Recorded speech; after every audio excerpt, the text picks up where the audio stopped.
Good evening and welcome to State of Business on our television. I'm Tamiru Nimsa. Let's have a look at the headlines.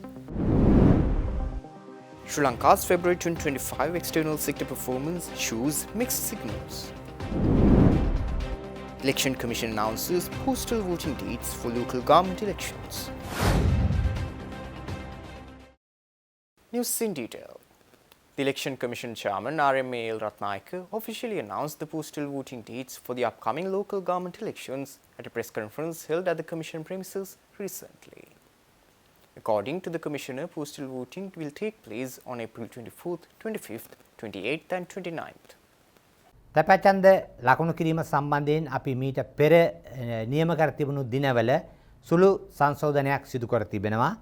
ඒ අනුව සියලුම රාජ්‍ය ආයතන, police, ත්‍රිවිධ හමුදාව, පාසල්, සියලුම සංස්ථා, ව්‍යවස්ථාපිත මණ්ඩල ඇතුළු සියලුම ආයතන සඳහා තැපැචන්දේ ලකුණු කිරීම අප්‍රේල් මාසයේ 24, 25 සහ 28, 29 කියන දින හතරේ සිදු කිරීමට තීරණය කළා තියෙනවා. අප්‍රේල් මාසයේ 24, 25, 28 සහ 29 කියන දින හතර තුල.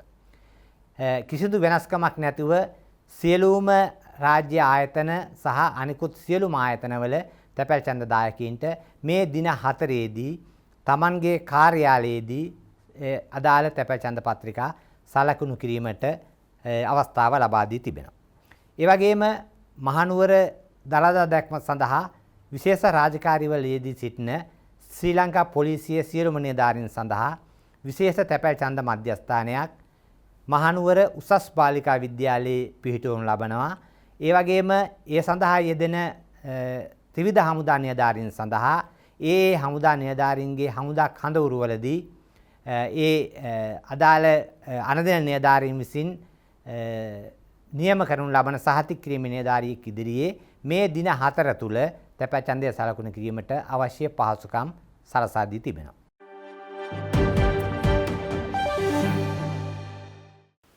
Sri Lanka's external sector performance for February 2025 shows mixed results with a higher current account surplus and improved trade volumes but challenges in trade deficit and tourism earnings. The current account surplus increased compared to January 2025, driven by a narrow trade deficit. However, the surplus remained below February 2024 levels. While both export and import volumes rose, the terms of trade deteriorated as export prices fell more sharply than import prices. Tourism earnings for February were estimated at $368 million, reflecting a seasonal decline from $401 million in January. Workers' remittance provided a positive note, increasing to $548 million from $476 million in February 2024, although slightly below the $573 million recorded in January 2025. Foreign investments showed a modest net inflow into government securities, while the Colombo Stock Exchange saw a marginal net outflow. Gross official reserves stood steady at $6.1 billion, bolstered by the swap facility with the People's Bank of China. The Sri Lankan rupee depreciated by 1.3% as of end of March 2025.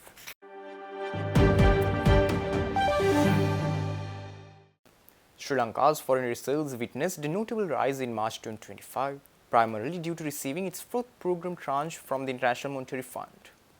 The central bank reported a surge of $431 million in gross official reserve assets, bringing the total to $6,517 billion. A significant contribution came from the IMF's extended fund facility, which disbursed USD 334 million as part of the USD 2.9 billion stabilization package running until 2027. The central bank purchased $401.9 million from the domestic foreign currency market in March without selling any, marking a sharp increase from February's net purchases of $70.3 million. These measures are part of efforts to prevent the Sri Lankan rupee from over-appreciating, with total foreign currency absorptions for the first quarter reaching $484.5 million.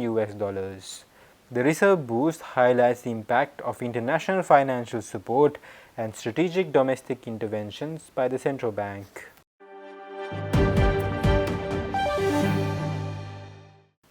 Stay tuned. We will return after this short commercial break.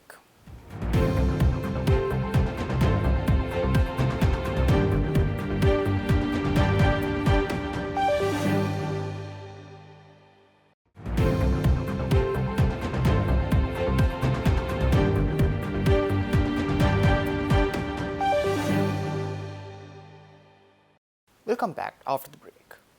The Sri Lanka Maldives Business Council recently completed a significant CSR initiative on Faris Mathud Island, a remote fishing community in the Maldives aimed at providing essential medical support.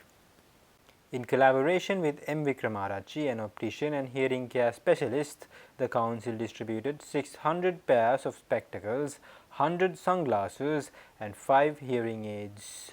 The project also included donations of medical testing equipment to the island's healthcare center alongside staff training. Furthermore, 2 island residents were offered free educational opportunities in Colombo.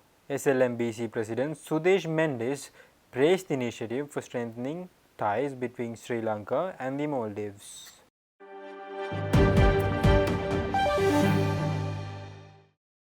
Transport, Highways, Ports and Civil Aviation Minister Bimal Ratnayake said that there has been a deliberate dismantling of the Sri Lanka Transport Board by politicians and government officials. Speaking during a visit to the SLTB Sabaragamu regional office, he outlined the government's plans for revitalizing the institution. During his inspection at the Ratnapur office recently, Minister Ratnayake emphasized that political interference and mismanagement led to the SLTB's decline. As part of the rebuilding process, 25 SLTB depots will be reorganized based on a business plan tailored to transportation needs. The minister stressed the importance of addressing ongoing losses, streamlining ticketing processes, and fostering employee pride to rebuild the institution's reputation. He firmly stated that no state asset will be sold under his leadership, reiterating the government's commitment to eliminating fraud and corruption.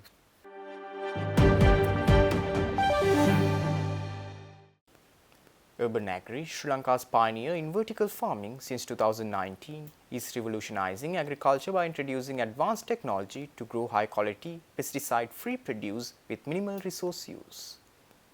Urban Agri's vertical farm use state-of-the-art technologies like advanced horticultural lighting, precision climate control, and automated hydroponic systems, reducing water usage by 95% and eliminating pesticides. The premium produce marketed under the Honest Greens brand is available nationwide and trusted by leading hotels and restaurants. In a significant milestone, Urban Agri recently exported a container farm to the Maldives, enabling fresh leafy greens production for a resort. These compact, self-contained vertical farms are ideal for urban centers or remote areas, offering scalable solutions for sustainable food production. With over 16,000 harvests conducted, Urban Agri also provides customized farm designs, employee training, and ongoing support to clients, ensuring success and long-term sustainability. So we are selling these farms to countries abroad. We've already sold in the Maldives. We are in contact with people in Dubai, in Middle Eastern countries. The thing is, these farms are like a copy and paste mechanism. So whatever the improvements we make here, we can replicate there. If you are growing, let's say, a kilogram of lettuce within this time frame, it'll be the same whether it's in Dubai, it'll be the same whether it's in the Maldives, it'll be same whether it's in Antarctica. It doesn't matter whether there's too much rain, it doesn't matter whether there's not enough rain. It is the same, and that is the innovation that we bring to the table. Guaranteed premium produce each day and every day.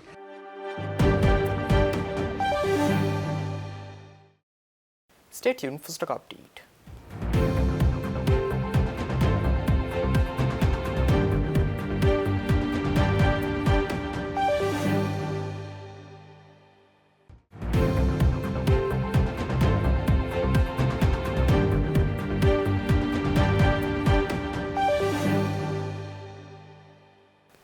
Trading at Colombo Stock Exchange ended on negative notes today.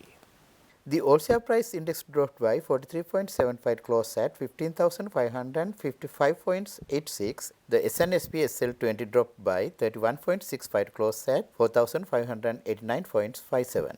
The turnover was over 9.9 billion rupees and over 36 million shares were traded. Up next are forex rates.